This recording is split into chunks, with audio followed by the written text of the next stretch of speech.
दोस्तों ये गूलर का प्लांट है और हार्वेस्टिंग किया था मैंने सितंबर में। तब बारिश भी होती है तो थोड़ा चैलेंजिंग था, बट मुझे करना पड़ा था दोस्तों। यहाँ डिमोलिशन हो रहा था और उसके नज़दीक बैक में, बिल्डिंग के बैक में ये प्लांट था, बढ़िया सा टेपर था, तो मैंने उसका हार्वेस्टिंग कर लिया था। ज़मीन पे ही लगा था तो मैंने उसको तुरंत ही हार्वेस्टिंग करके इसको लगा दिया था। बट चैलेंजिंग था क्योंकि तब बारिश हो रही थी। अगर बारिश का पानी लगता है तो ये जा भी सकता था, इसलिए मुझे बारिश से बचा के इस प्लांट को ऊपर से मैंने पूरा प्लास्टिक से सील करके उसको लगाया हुआ था और अभी ये अच्छे से ग्रोथ कर रहा है। अभी थोड़ा डिहाइड्रेट हुआ है इसलिए थोड़ी इस तरह झुक गया है कुछ ब्रांचें। तो अगर इस तरह से आप लोगों ने कोई प्लांट स्टार्ट किया है तो उसके साथ कैसे वर्क किया जाए उसके बारे में जानते हैं दोस्तों। क्योंकि बहुत सारा कुछ जो चीज़ है वो ध्यान में रखनी होती है इस प्लांट में। क्योंकि जैसे यहाँ एक साथ सब स्प्राउटिंग होती है और सबकी थिकनेस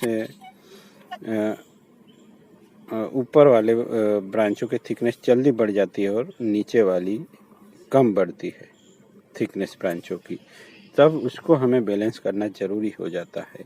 और उससे भी इम्पोर्टेंट बात एक आती है कि एक जगह से कई सारे शूट्स निकल आते हैं, जैसे कि यहाँ देखिए ये, तो ये हमारे काम के नहीं होते। एक जगह से केवल एक, अगर पिपली या कुछ है तो यहाँ से भी निकलेंगे, तो ये सब ज़रूरी नहीं है हमारे लिए। तो पहले तो ये निकाल देना है, एक जगह से केवल एक ब्रांच। ज़्यादा ब्रांच हमारे काम की नहीं है दोस्तों। तो इस तरह से क्लीनिंग होने के बाद और क्या करना है, भले ही ये अभी मौसम इतना अच्छा है नहीं, फिर भी मैं इस प्लांट का ट्रिमिंग करना चाहूँगा। क्योंकि अगर ऐसे ही ग्रो होने देता हूँ मैं इस प्लांट को तो टॉप वाली ब्रांच जल्दी मोटी हो जाएगी। जो ब्रांच ग्रो करेगी वो जल्दी मोटी होगी और हमारे प्रोपोर्शन में, यानी जो प्लांट है उसमें नीचे की ब्रांच मोटी होनी चाहिए और ऊपर की ब्रांच थोड़ी पतली होती जानी चाहिए। तो वो सब बैलेंस करने के लिए हमें टॉप ब्रांचों को इस तरह से चॉप करना है। ये भी थोड़ी नीचे है तो मैं उसे भी रहने दूंगा। तो ये बहुत ही ज़रूरी वर्क है दोस्तों। नीचे हमें जहाँ ब्रांच नहीं चाहिए वहाँ का ग्रोथ हटा ही देना है। तो अनवांटेड ग्रोथ तो जैसे होने ही नहीं देना है दोस्तों। यहाँ भी दो ब्रांचें हैं, एक नज़दीक, वो भी नहीं चाहिए हमें। जो हेल्दी लगे उसे रहने दें। ये बॉटम में से निकल रहे हैं कुछ, उसको भी हम निकाल रहे हैं। इस वक्त मैं कौन सा फ्रंट है कुछ सोचता नहीं, बट यही सोचता हूँ कि इसकी कौन सी वाली ब्रांच बड़ी होनी चाहिए और कौन सी वाली ब्रांच छोटी रहनी चाहिए। तो यहाँ देखिए कौन सा फ्रंट है वो तो मैं सोचूंगा ही नहीं अभी। तो यहाँ देखिए ब्रांचिंग भी सुरक्षित अंतर पे है, बाद में वो नज़दीक भी हो जाएगी, यहाँ से वी शेप हो जाएगा, ये है। तो इस तरह से कुछ ब्रांचें हैं तो अच्छी बात है। तो हमें ऐसे ही रहने देना है इस प्लांट को अब। और उसमें मेजर वर्क होगा दोस्तों, ये जो यहाँ पेपर करेक्शन करना होता है तो ये हमें बाद में मार्च में हम ये करेंगे, तब तक ये प्लांट वेल सेट हो जाएगा।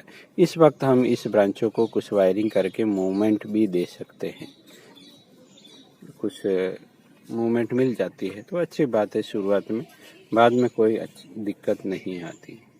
तो इसलिए आज हमने ये जाना कि दोस्तों जब हमने इस तरह से प्लांट लगाया होता है हार्वेस्टिंग के बाद, तो पहला वर्क इस तरह से करना है।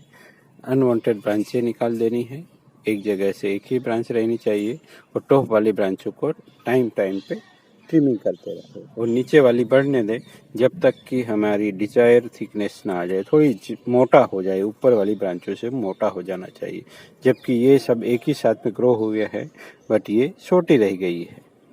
तो इसको बढ़ावा करना है जल्दी से, तो उसको हमें ट्रिम ही नहीं करना है। ऐसे ही एक ब्रांच यहाँ है, ये थोड़ी थिक है क्योंकि अच्छे से बढ़ गई है दोस्तों। तो इसी तरह से ध्यान में रखेंगे और नई शुरुआत कर रहे हैं तो अच्छे से होगा। ये नया शुरुआत करने का वक्त ही नहीं है दोस्तों। आप लोगों को ऐसी शुरुआत मार्च के बाद कर सकते हैं जब थोड़ी गर्मी होगी वातावरण में, नहीं तो अभी फेलियर ही मिल सकता है। तो चलिए दोस्तों, मिलते हैं किसी और नई टॉपिक के साथ। Thank you for watching.